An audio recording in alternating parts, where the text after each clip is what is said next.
Добрый вечер. На канале Абхазского телевидения информационный выпуск Камши-Юкшара, в студии Алиса Шамба. Сегодня в программе. О борьбе с незаконным оборотом наркотиков. В парламентском комитете выслушали представителей правоохранительных органов. В чем причина очереди в день выплаты пенсии? Актуальный репортаж программы.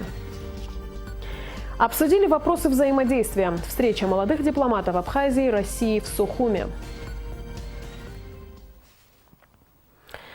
Проблемы борьбы с незаконным оборотом наркотиков и психотропных веществ депутаты обсудили на заседании парламентской комиссии с представителями Службы государственной безопасности, Генеральной прокуратуры и Управления контроля за оборотом наркотиков МВД Республики.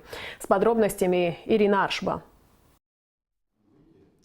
Это заседание второе по счету с момента создания комиссии. Депутатов интересовало, как в данное время обстоят дела с раскрытием преступлений, связанных с незаконным оборотом наркотиков. Посреди, как говорится, отчетного периода говорить о улучшении или ухудшении немножко сложно. Это обычно делается, когда завершается отчетный период, там проводится анализ, смотрим и определяем.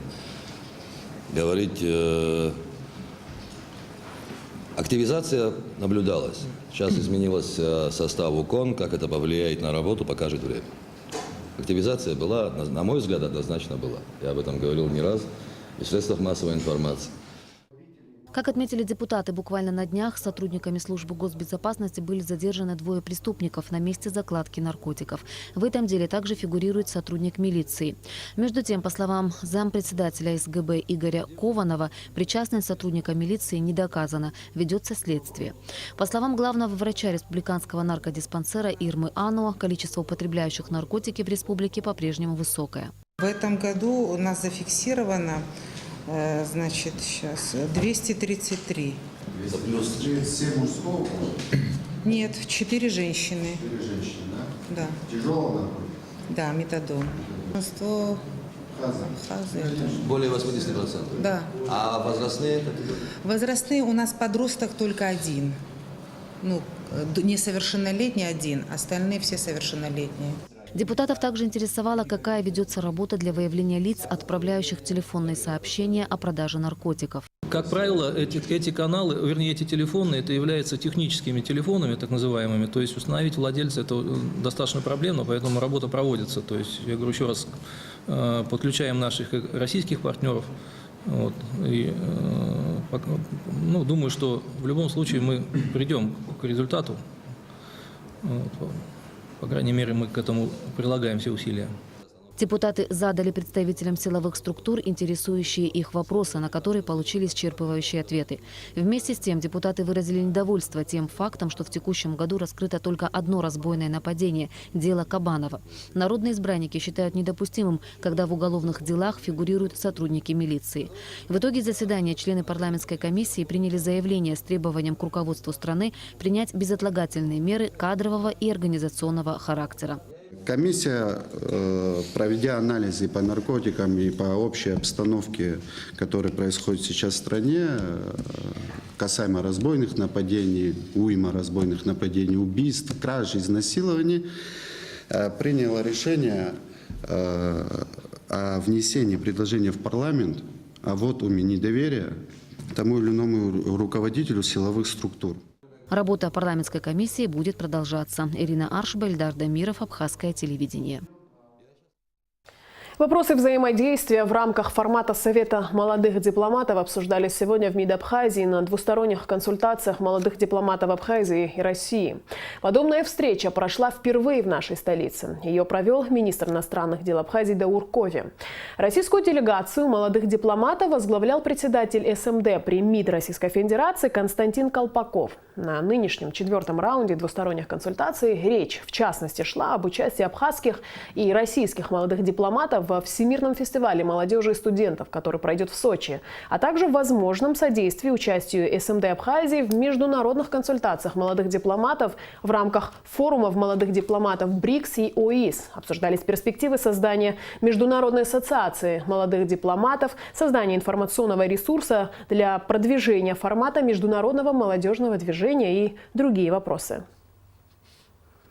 Главная цель переговорах, нашей консультации – это дальнейшая координация наших действий, то есть действий Совета молодых дипломатов при МИД Абхазии и МИД России. Будем обсуждать такой вопрос, чтобы о содействии российской стороны в участии абхазских молодых дипломатов в различных форумах под эгидой Российской Федерации, чтобы вот оказали нам такого рода поддержку.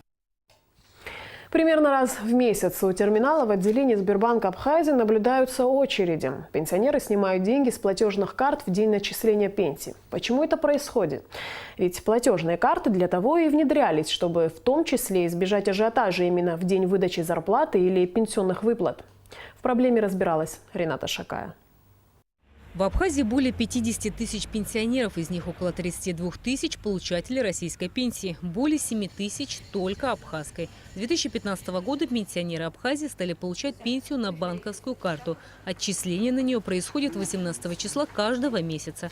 Терминалов для снятия денег, как утверждают специалисты, пока не так много. Всего по республике их 100, в столице около 40.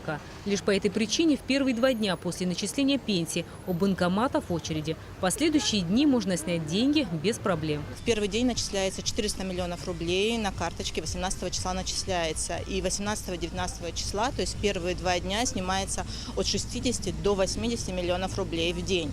То есть сумма большая, поэтому с этим и связано, что в первый день существуют очереди.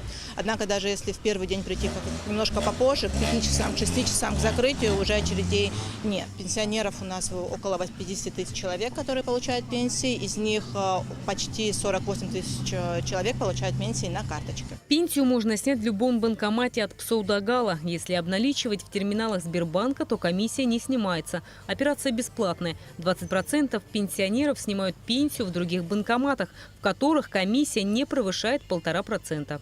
Первый день что творится? Я даже хотела вчера в 8 утра прийти занять, но я не могла, я задыхалась и давление поднялось. И я пришла на второй день.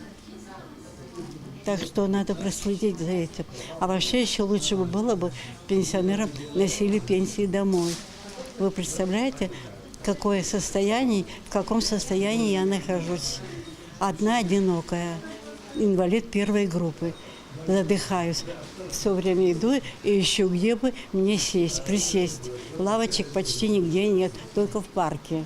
Пока мы в первой половине дня объезжали все столичные банкоматы в поисках очереди, в это же время председатель Нацбанка Абхазии Беслан Барателя проверял столичное отделение банка практически с той же целью. Можно сказать, что во второй день ажиотаж уже спал и очередей не наблюдалось. А вот деньги в банкоматах по-прежнему есть. У нас в первый день очередь, вот вы второй день находитесь, в данный момент целый день люди, но очередей нет. Первый день – это человеческий фактор, ничего не... Все в первый день хотят получить, поэтому первые 3 часа, они для нас всех сложные, для пенсионеров и для нас, служащих Сбербанка. В конце месяца у большинства бюджетников, а в их числе и пенсионеры, заканчиваются деньги. Вот почему многие из них пытаются снять средства с карточки в первый же день начисления суммы и даже в первые часы, опасаясь, что терминал опустеет и они не успеют снять деньги. Тем самым пенсионеры создают ажиотаж, появляются очереди. Пожилые люди начинают нервничать, у многих сдают нервы. В один банкомат вмещается 2 миллиона 200 тысяч рублей. И как только вся сумма с него обналичивается, терминал сразу же пополняют сотрудники банков. Без пенсии никто не останется. Кроме того, в Сбербанке есть дежурный банкомат, который круглосуточно выдает наличные. Рената Шакая, Тимур Гугохи, Абхазское телевидение. Ливневые дожди, обрушившиеся на республику 30 августа, второму участку Чернореченского форелевого хозяйства в Гудаутском районе нанесли большой ущерб. Сейчас там идут ремонтно-восстановительные работы. Алика Трапш расскажет, на каком они этапе. Во время непогоды на втором участке Чернореченского форелевого хозяйства произошел оползень и перекрыл канал, по которому в бассейны с рыбами поступала чистая горная вода. Сотрудники хозяйства пытались как можно быстрее расчистить водные бассейны, но не успели.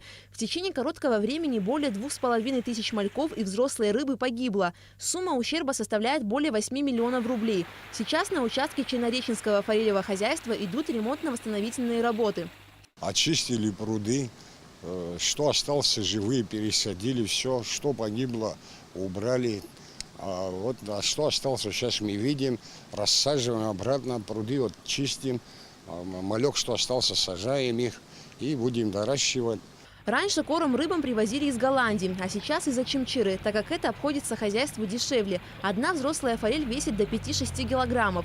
На восстановление популяции форели потребуется время. Сейчас будем заниматься еще с каналом и разводить дальше будем. Вот сейчас в конце месяца будем с маточек икру снимать, разводить по-новому начнем.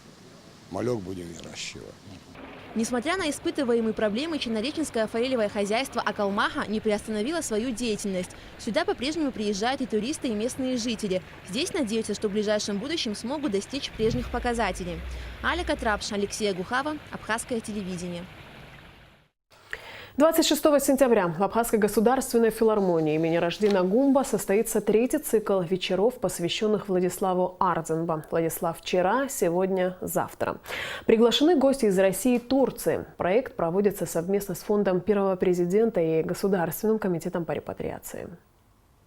Хочу пригласить всех желающих посетить это наше мероприятие, посвященное нашему первому президенту, посвященное Дню Победы.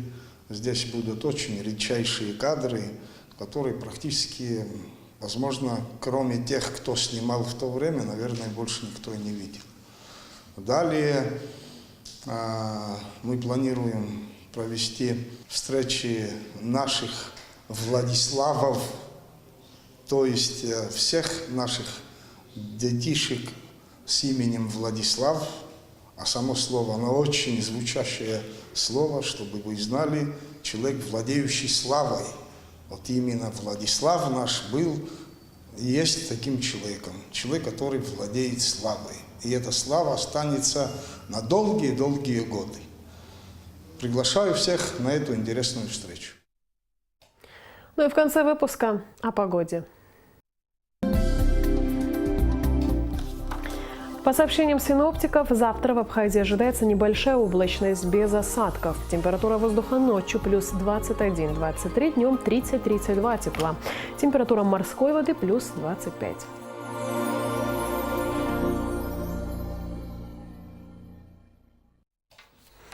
На этом наш выпуск завершен. Всего доброго и до встречи в эфире.